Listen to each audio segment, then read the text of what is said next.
Bienvenue sur les news de Samir. Aujourd'hui, on va parler de l'actualité et plus précisément de la personne qui, vous savez, a fait le tentat devant la Trump Tower dans le Cybertruck assez étrange, Matthews Levelsberger. La famille s'est exprimée et laisse à penser que ça serait plutôt, disons que il pointe des choses qui sont assez étranges. Un autre média aurait reçu un mail de la part de Matthews avant de nous quitter et il donnerait des preuves que c'est bien lui. Et je vois personne dans les médias en France relayer cet email qui est assez particulier. Je vais vous le lire, je vais commenter, mais la première des choses, c'est de vous transmettre. Après, c'est à vous de faire votre propre jugement sur la situation. Alors, c'est vrai que j'avais eu un coup de mou il y a quelques temps où j'avais dit que j'allais réduire la quantité de vidéos à partir de février, mais j'ai appris que Hanouna allait continuer TPMP sur ses stars apparemment et dans un truc privé ou je sais pas quoi. Donc, alors ça va pas fonctionner, ça va s'effondrer, etc. Donc c'est le moment de mettre un petit coup de grâce. Donc disons que je vais être toujours présent histoire de pour bien enfoncer. Merci infiniment à ceux qui font des dons pour soutenir la chaîne. C'est grâce à vous, honnêtement, que tout continue. Merci aux 24 tipeurs pour ce mois-ci. On est à 244. Je me dois quand même de remercier. Donc, merci à David, à Tarin, Ahmed, Tariq, Wahiba, Rida, Urania, Kamel, Cédric, etc. Donc, voilà. Bon, bref. Merci infiniment de votre générosité et c'est ça qui permet de faire continuer les vidéos. Donc on va pouvoir démarrer. Alors on commence par quoi? On va commencer plutôt par ce qu'a dit la famille et ensuite on reviendra sur le mail qu'il a envoyé.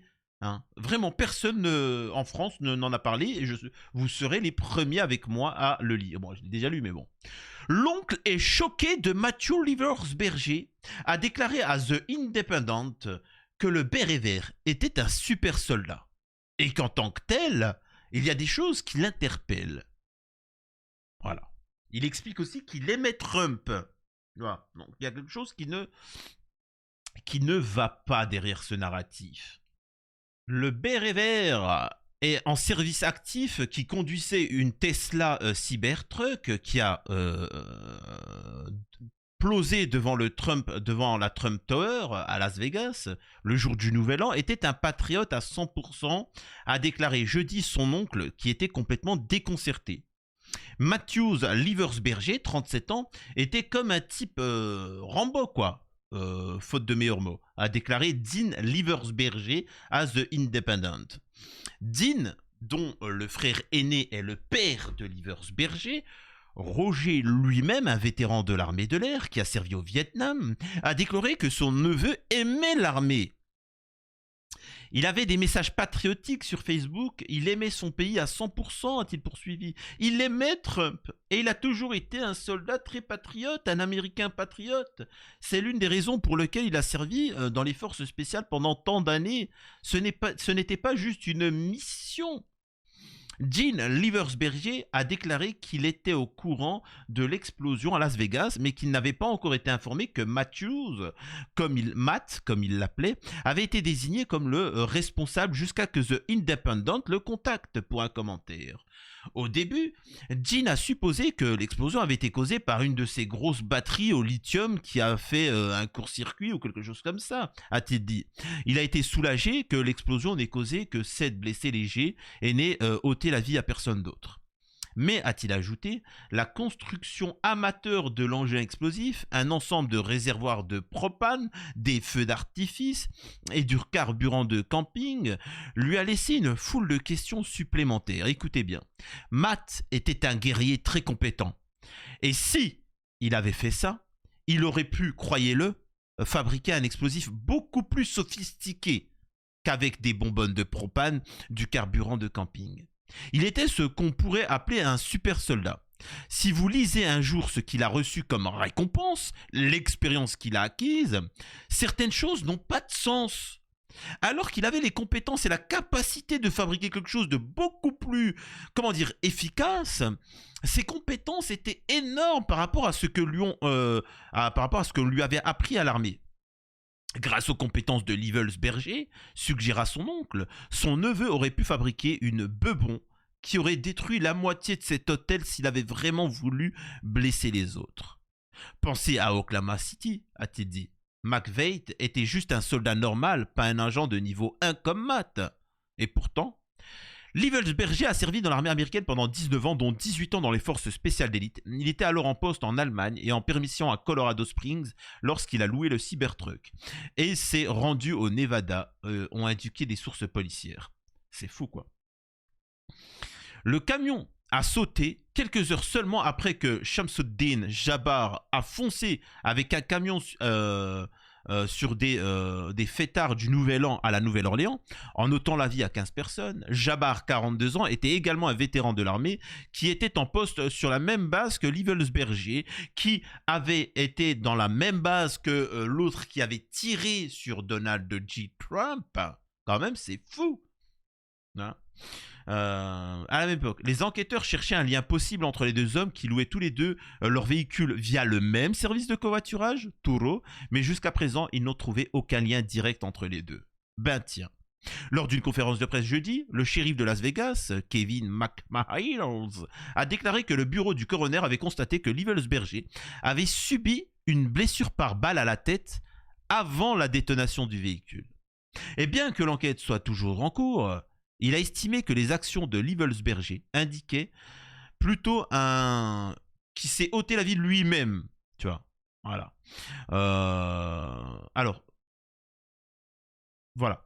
La carte d'identité militaire et le passeport de Livelsberger ont été retrouvés à l'intérieur du Cybertruck, ainsi qu'un pistolet semi-automatique Desert Eagle et un SLR, voilà, bon, on s'en fout. Connais pas. Les deux armes ainsi que Livelsberger lui-même ont été brûlés presque au-delà de toute reconnaissance. Selon McMahill, il a déclaré que les enquêteurs ont également récupéré une cache de feu d'artifice ainsi qu'un iPhone, une montre connectée et blablabla et blablabla, etc. L'agent spécial en charge... Retenez bien, c'est important par rapport à la deuxième partie de la vidéo. Ça, on s'en fout, etc. Vous savez quoi, on va y aller tout de suite.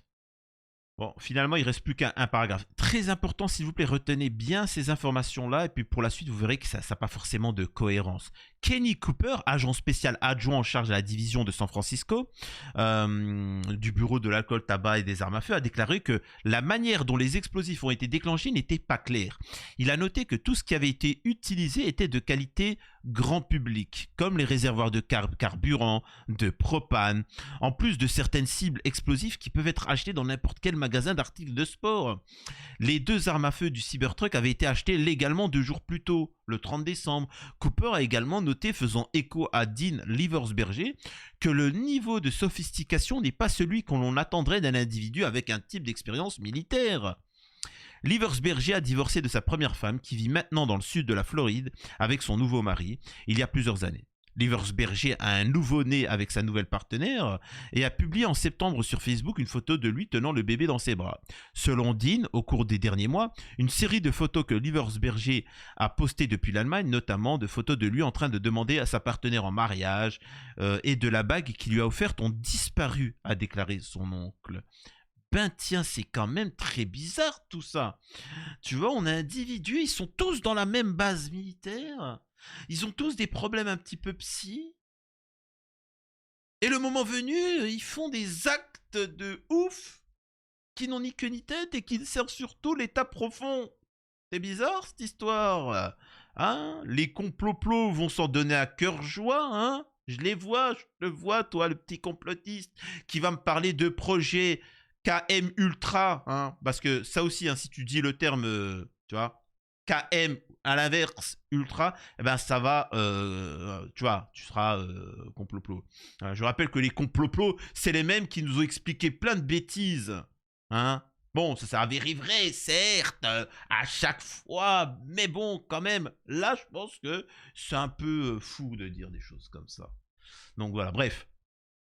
Le père de Liversberger, qui était injoignable jeudi, s'est marié plusieurs fois et a eu des enfants avec plusieurs femmes différentes, selon Dean Liversberger, qui est, un peu éloigné de son frère depuis des années. Matt n'était pas du tout séparé de la famille, tout le monde avait une très bonne opinion de Matt. Donc voilà, ça, c'est une chose. Maintenant, ce qu'on va faire, et c'est assez fou, c'est découvrir qu'il aurait envoyé un mail avant de faire ce tentat. Donc il faut retenir tous ces éléments. La famille te dit on comprend pas, le mec c'était à la base c'était un Trumpiste, c'était devenu un Trumpiste, on comprend pas, il aimait la truc, il aurait jamais fait un truc comme ça. Au-delà de ça, le coroner a expliqué qu'il a reçu une balle dans la teuté avant que ça explose. Donc il y a beaucoup de choses qui sont bizarres, que ça ne correspond pas avec ces états. Bon bref, écoutez la suite.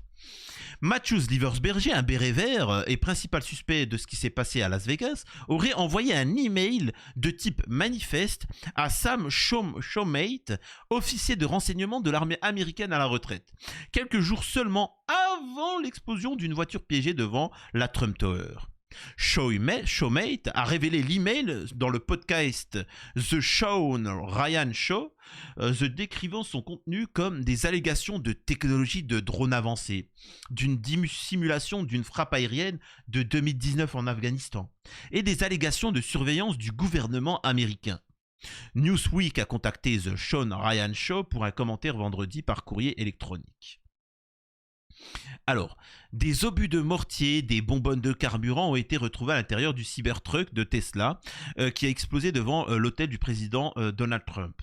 L'explosion a fait une seule victime, le suspect se trouvant à l'intérieur du véhicule, et a déclenché une enquête approfondie sur un éventuel acte de terreau. Le shérif Kevin McMahill a découvert le corps du Cybertruck comme étant presque méconnaissable, c'est-à-dire qu'on ne peut pas reconnaître. Bon. Heureusement qu'il y a une petite pièce d'identité à côté. Les autorités ont identifié la victime comme étant Matthew Liversberger, un vétéran de l'armée américaine de 37 ans, qui se serait ôté la vie avec une balle dans la tête. Alors que les enquêteurs tentent encore de déterminer les motivations de Liversberger pour avoir fait cette chose-là, son manifeste présumé a fourni quelques indices. Dans le document, Liversberger soulève des questions sur la sécurité nationale et la transparence militaire américaine, offrant un aperçu potentiel des actions. Ce qu'il faut savoir, Liversberger aurait envoyé un email à Sam Showmate, officier de renseignement de l'armée américaine à la retraite, détaillant ses inquiétudes concernant les drones avancés utilisant des systèmes de propulsion GDIC, qu'il a décrit comme une technologie anti-gravité. C'est là où on part dans la folie. Parce que c'est lié, où vous vous rappelez, là, les ovnis là, qu'on voyait là, aux États-Unis et ainsi de suite. Et ben, en fait, ça parle de ça. C'est juste fou. Alors, est-ce qu'il est complètement fou? Est-ce que ceci ou cela? Ça, c'est pas à moi de vous le dire. Moi, je vous transmets déjà l'information.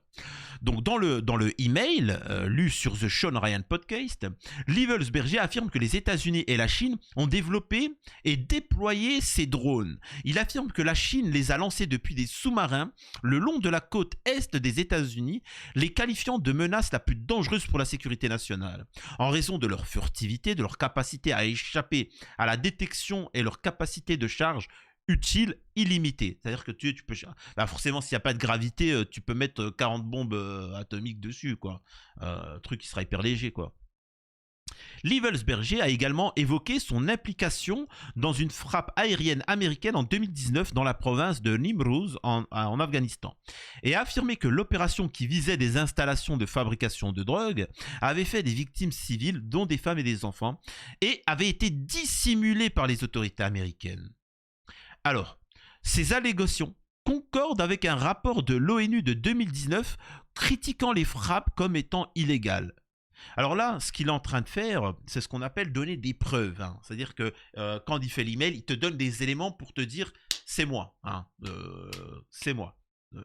Je te donne des éléments pour prouver que j'étais bien là à ce moment-là et que seul quelqu'un puisse dire ça, quoi. » En outre, il a accusé le FBI et le ministère de la Sécurité intérieure de le surveiller et de le traquer, décrivant les efforts déployés pour éviter d'être détenu. La seule personne qui nous a quittés à la suite de cet incident est le suspect d'une balle qui s'était infligée selon la police. Matthews. Le manifeste est-il réel? Après que le prétendu manifeste a commencé à circuler sur les réseaux sociaux, des journalistes ont demandé à la police de Las Vegas et au FBI lors d'une conférence de presse si le suspect en était l'auteur. Les autorités ont déclaré qu'elles pensaient que la lettre partagée avait été rédigée par le suspect. Que dit le manifeste alors? Choimet a déclaré vendredi avoir reçu un email. Si je n'arrive pas à atteindre mon point de décision ou la frontière mexicaine, je vous envoie ceci maintenant. Veuillez ne pas divulguer ceci avant le 1er janvier et garder mon identité privée jusqu'à cette date. Tout d'abord, je ne suis pas sous contrainte, ni sous influence ou contrôle hostile. Ma première voiture était une Ford Mustang V6 noire de 2006 pour vérification. Ce que nous avons vu avec l'histoire des ovnis, des drones, c'est l'utilisation opérationnelle de systèmes de propulsion gravitationnelle propulsés par des avions plus récemment par la Chine sur la côte Est, mais tout au long de l'histoire par les États-Unis. Seuls nous et la Chine avons cette capacité, notre emplacement ouvert pour cette activité. Alors, excusez-moi, soit c'est lui qui écrit, c'est une traduction sommaire. J'ai pas le texte original.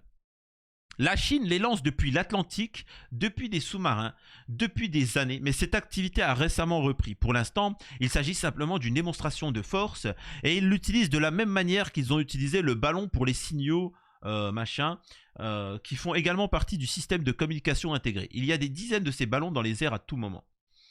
Le problème, c'est qu'en raison de la vitesse et de la furtivité de ces avions sans pilote, ils constituent la menace la plus dangereuse pour la sécurité nationale qui ait jamais existé. Ils ont une capacité de charge utile illimitée et peuvent les garer au-dessus du monument commémoratif de la guerre du Vietnam, par exemple, et c'est échec et mat, quoi. Le gouvernement américain doit nous donner l'historique de cette situation, la manière dont nous l'utilisons et l'utilisons comme arme, la manière dont la Chine l'utilise et la voie à suivre. La Chine est prête à attaquer n'importe où sur la côte Est. Je suis suivi depuis plus d'une semaine par mon pays d'origine ou par le FBI. Ils cherchent à me traquer. Ils ne me laisseront probablement pas traverser la frontière vers le Mexique, mais ils ne le feront pas parce qu'ils savent que je suis armé et que je suis un énorme... je pense que c'est... soldat ou je sais pas quoi. J'ai essayé de maintenir un profil très visible et j'ai gardé mon téléphone. Ils me suivent certainement numériquement. J'ai connaissance de ce programme et également des crimes de guerre qui ont été dissimulés lors des frappes aériennes dans la province en Afghanistan en 2019. J'ai ciblé pour ces frappes plus de 125 bâtiments, 65 ont été frappés, etc., qui ont ôté la vie à des civils en une seule journée. Et pourtant, ils ont continué à faire ces frappes-là. L'ONU a essentiellement qualifié ces choses de crimes de guerre, mais l'administration les a fait disparaître. J'ai participé à cette dissimulation avec l'USO, alors je sais pas c'est quoi ça, c'est des agences, la DEA, des agences américaines. Je ne sais donc pas si ma tentative d'enlèvement est liée à l'un ou à l'autre. J'ai travaillé avec le personnel de machin, etc. Il faut que les médias en parlent pour éviter une ère mondiale, car il s'agit d'une situation de destruction mutuelle assurée. Pour vérifier mon profil LinkedIn, il faut Matt Berg ou Matthew Livelsberger, un militaire actif, etc. Mon profil est public, et ainsi de suite, donc il donne des informations, voilà. Ce qui est particulier, c'est qu'il donne des éléments, donc qui laissent à penser que c'est véritablement lui qui a écrit.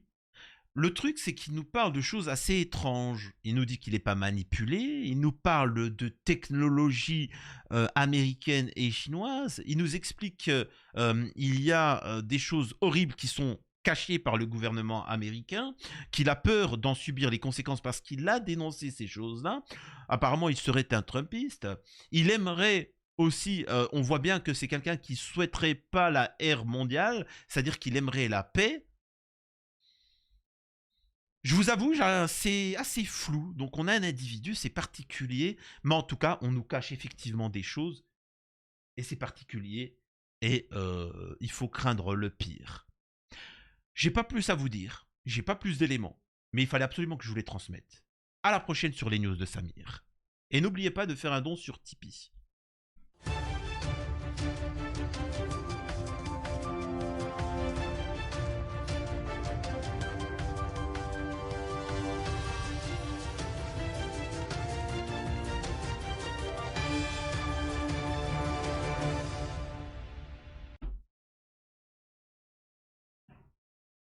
Alors, est-ce que, le mec voulait avertir des choses et qu'en fait on l'a supprimé pour pas qu'il ne révèle d'informations? C'est une chose.